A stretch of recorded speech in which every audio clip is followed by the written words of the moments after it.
Welcome back, or welcome for the very first time to Worms and Warriors. We're heading into Grand Tactician, the Civil War. It's our 1863 campaign with the Confederacy, heading into episode 4. If you're new here, do please hit that subscribe button, it's much appreciated. And without further ado, we'll get straight into the episode.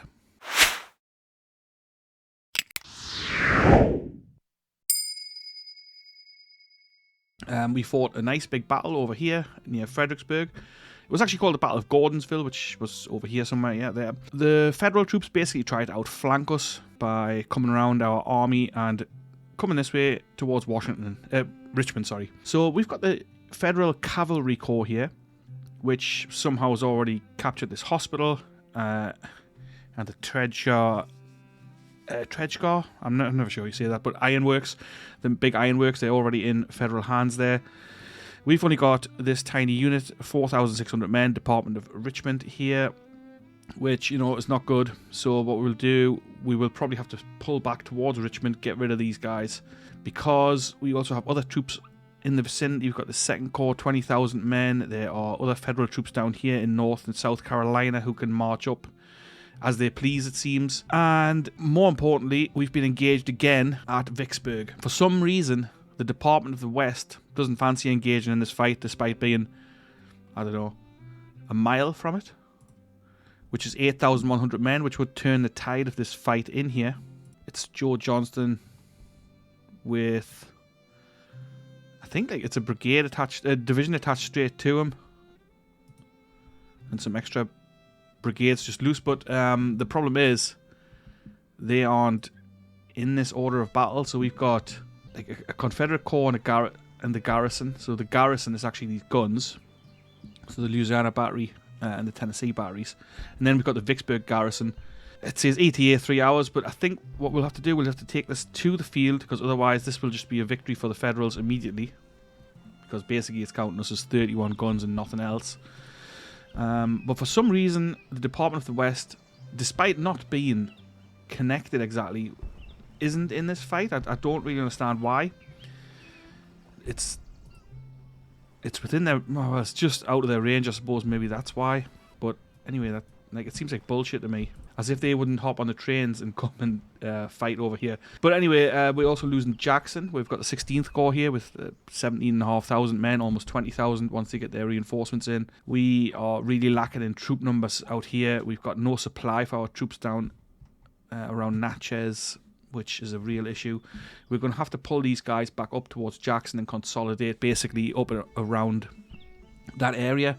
We're losing everywhere, to be honest. I mean, we're winning the fights, but we're losing ground simply because the Union has so many corps in the field and so much of a troop advantage, about 100,000 overall, which is now proven to be a real problem. I think this 63 start is probably the hardest out of all the starts. The 64 one is tough as well, but like numbers are nearly the same in the 64 start, and if you can turn things around, the Federals can get voted out pretty quickly, to be honest. In the 63 start, you've got tough numbers that you're facing. You've got no real recruiting possible at all, and it's a really tough ask, I think. And if you can, even if you win the fights, you're not going to win them all, because they can simply replace their men and you can't. Anyway, that's enough whinging about that. But we've taken Corinth with Forest Corps, so that's nice. We've got the District of Arkansas, which I had been going to move towards Jackson and Vicksburg, but now we're moving them north because they can't really get there. If we move them south, they're going to get pinged by the 16th Corps, which, you know, outnumbers this small force of 8,000 men under Holmes significantly. Our troops down here at Natchez, we've got about 40,000 or so, 30,000. Let's just have a double check. Smith is attached to Bragg's Corps, so Smith is in charge of the Vicksburg garrison, so this is a little bit of a problem. But while we're at it, why don't we have a quick look at these guys anyway and see if we've got anybody, see what we've got going on here, see what kind of weapons we've got. Springfield muskets, so let's upgrade that, because these guys are going to fight. Let's give them Springfield rifle muskets.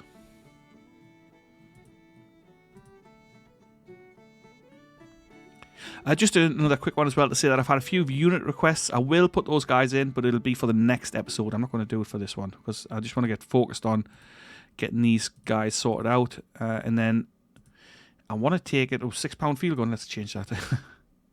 Let's give them some Napoleons instead. I want to take this to another live stream because I enjoy doing that live stream battle, so I'm going to do that for the next one as well. Just going to create another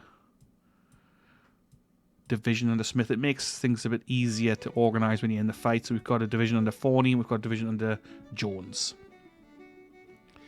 And then what I'll do, I'm going to transfer the Vicksburg garrison to be under the command of Johnston rather than Bragg. Now, I don't think that'll take effect immediately. As in, I don't think they'll be straight under Joe Johnston's command, meaning he still won't join this fight. I'm a bit worried about Chattanooga as well. I mean, it's very gamey, as in the Federals can just kind of go wherever they feel like. They'll come around us. They don't need the supply like the same way as we do. It's really, it's quite annoying actually. I'm tempted to send Forrest over here towards Memphis to see if we can raid that. That would be interesting.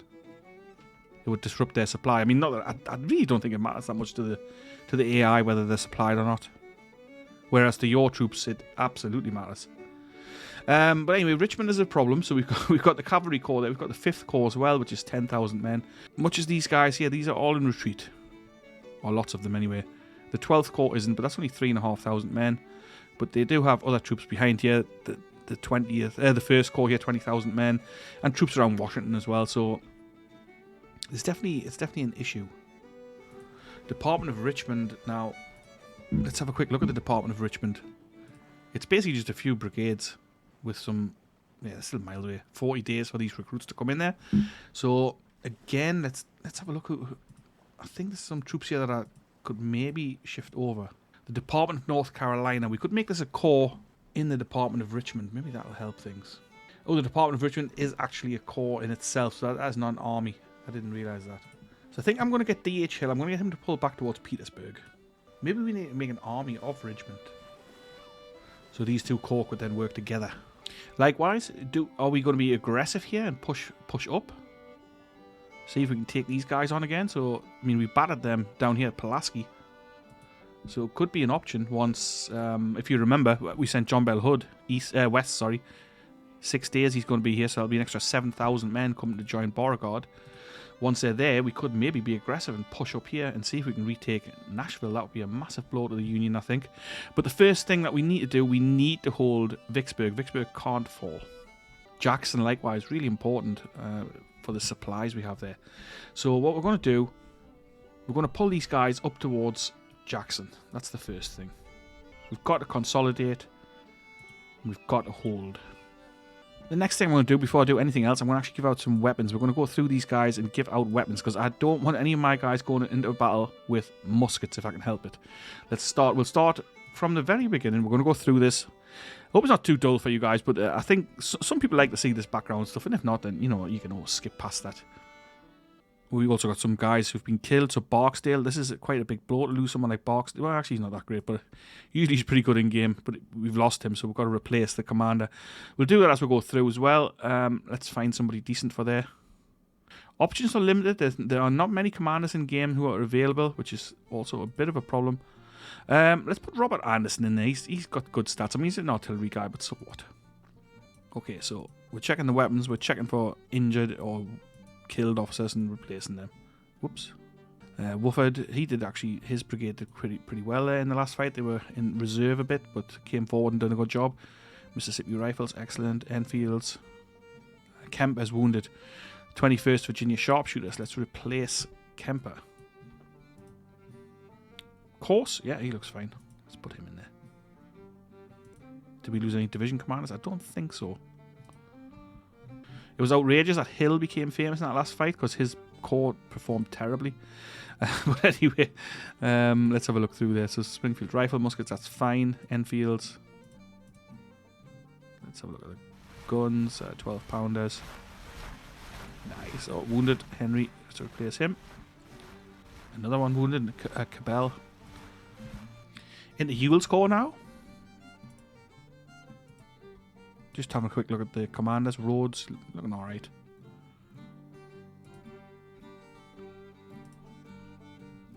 Okay, so let's have a look through Rhodes' division here. The 1st New Zealand Expeditionary Infantry. Enfield Rifles, fine. Cannon, yeah.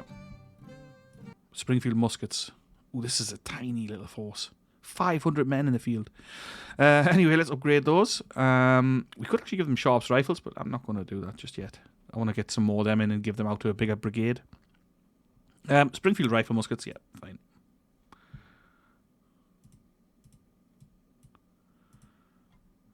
Enfields. 12-pound Napoleons. No, those 12-pounders are great for close range support.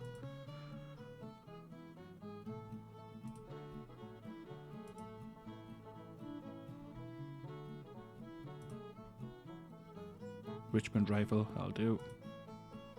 Enfields, excellent. Springfield rifles. Enfields. Springfield musket again. 600 men in this brigade. Let's upgrade them again. The Springfield rifle muskets is it's a good step up from the Springfield musket. Oh, Gordon. Now this guy, he didn't show up in the game at all, and one of my viewers wants this dude. So let's replace Gordon in here with someone else. Yeah, he'll do. Where was he cannon this dude? So let's replace him with Gordon. Wherever the heck he is. Was he colonel? Could have been a brigadier general. Oh, there he is. Let's put him in. So there you go. First Georgia regulars under Gordon and olive green, I think he wanted. Have we got field green on here, maybe? Olive green. There we go.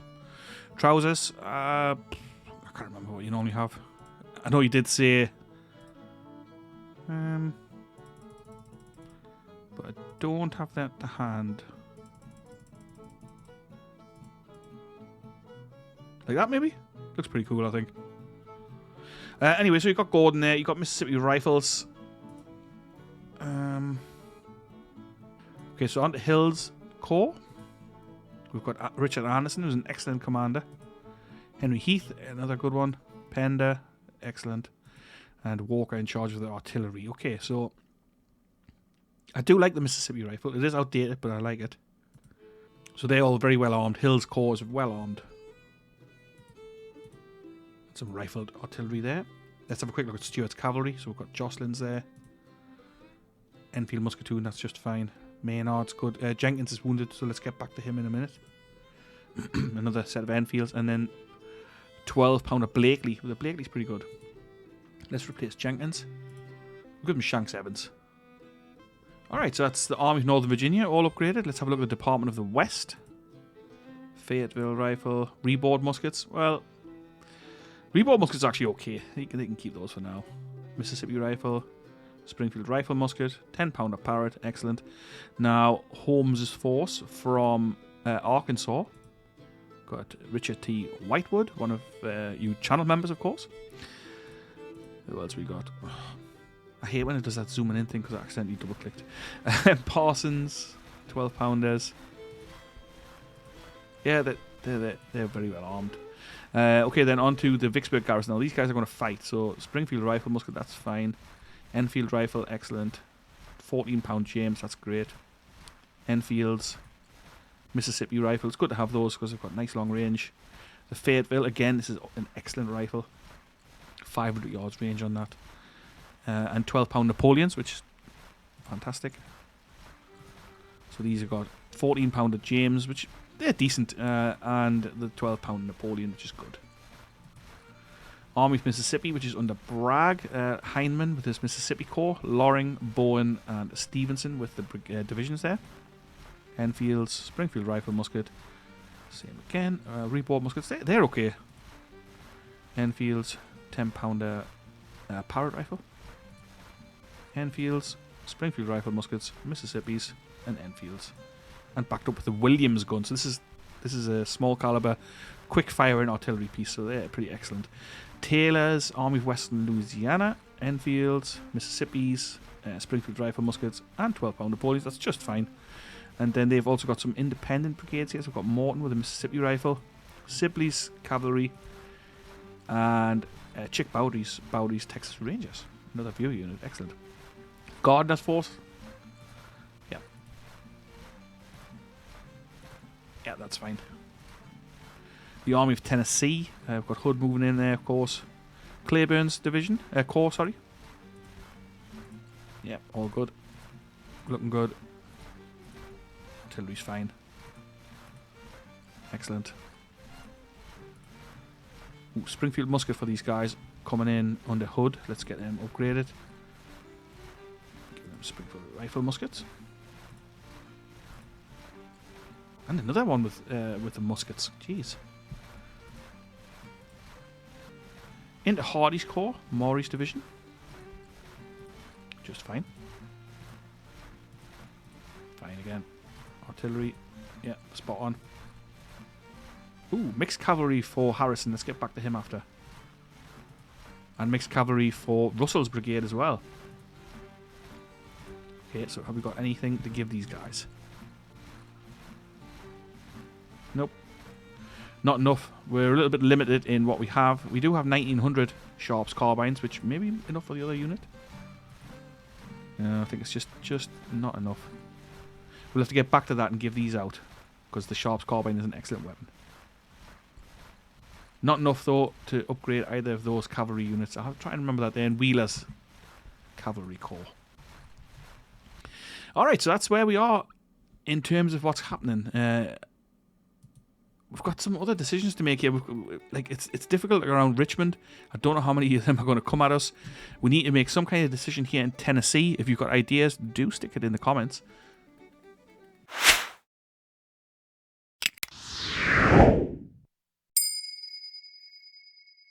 Because I love to hear from you guys, so tell me what you think. Should we be aggressive and push on Nashville, see if we can push those Federals out of Tennessee? That would be an amazing accomplishment. What about the Army of East Tennessee? Do we just keep them in place at Knoxville, or do we push up into Kentucky? Do we consolidate? Do we pull back towards Chattanooga? I'm not sure. We could even move these guys to the Eastern Theater. We are in a bit of trouble in the East because of the sheer number of federal troops there, and not just the numbers, but like the number of corps, so they can like kind of outstretch us, if you know what I mean. One quick look at these guys here in the Trans-Mississippi. We've got District of the Indian Territory under Steele, and we've got the Trans-Mississippi Department just kind of coming together here. We've got troops coming in, so we've got 30 days for these Missouri troops coming into here. So we're kind of reforming the Trans-Mississippi Department because there's not many troops out here. No recruits available, really. We've got Magruder down in Texas, who hasn't really got... I mean, he's got some cavalry here and a set of guns. Let's see if we can recruit anybody into Magruder's force. Volunteers available. Kansas, we've got 1,300 with 35, though. 35 support. So I don't know what they're going to be like, but let's recruit them in. Small cavalry unit from Kansas. I mean... yeah, what's the worst that can happen? They run away on contact. That's the worst that could happen. I had wanted to find like a low-ranking officer to put in here, but there's hardly anybody around. Let's give it to Ferguson. He's a cavalry commander anyway. So that would then take Magruder up to 3,500, which is a bit more of a viable force. Have we got anyone else? Someone to add a Steele, maybe? Got some troops from Kentucky, but the support's even worse at 34. Delaware, 900 men with 35 support. Kansas now down to 76 men. Maryland, 30 supports. I mean, is it worth recruiting those guys? It probably isn't. Missouri, we've got 300 volunteers available. So really, there's nobody available. It's all down to drafts, and I don't really want to draft people. We're already down on national morale. It's not great. The moment we press play, we're going to get into this fight over here, because that's just what's going to happen. Otherwise, this will fall. If we don't take this to the battlefield, it will fall. Maybe what I'll do... I might strengthen these garrisons up around Richmond with those low ability troops. Not low ability, low support. So we've got Drury's Bluff garrison. Let's get some troops in there. Gotta find it, of course. Yeah, second last one. Okay, so I'm going to put the troops from Kentucky in there. I mean, I don't know if there's any point. 1,500 men. And every time you do this, it clicks off the garrisons. It's really annoying. I don't want cannon in charge. Like, really, you want. Why is there no officers? I really don't know. So we've got 1,500 men coming in here. I mean, I don't know how long they're going to be. They're coming from Kentucky and being placed in a garrison in Virginia. So I mean, I don't know. 21 days, probably too late to do anything anyway. Fort Johnson, let's do the same there as well. I don't really know how much difference that's going to make. Probably nothing. But they're going to be a while anyway. But we do have some decisions to make. But The moment I press play, we're gonna take this to a fight. So that's where I want to be in terms of the next episode. So we're gonna fight this on the battlefield. I'm gonna do that live. I hope you'll join me for it. But for now, I hope you're having a great day, whatever you're doing, and I'll catch you in the live stream. Keep an eye out in the community tab for when that'll be. And if you're not on Discord, why not join Discord? Join my Discord anyway. And there'll be updates on there as well. I hope you're going to join us for that. The live episode, The Battle for Vicksburg. See you there. Turn off for now.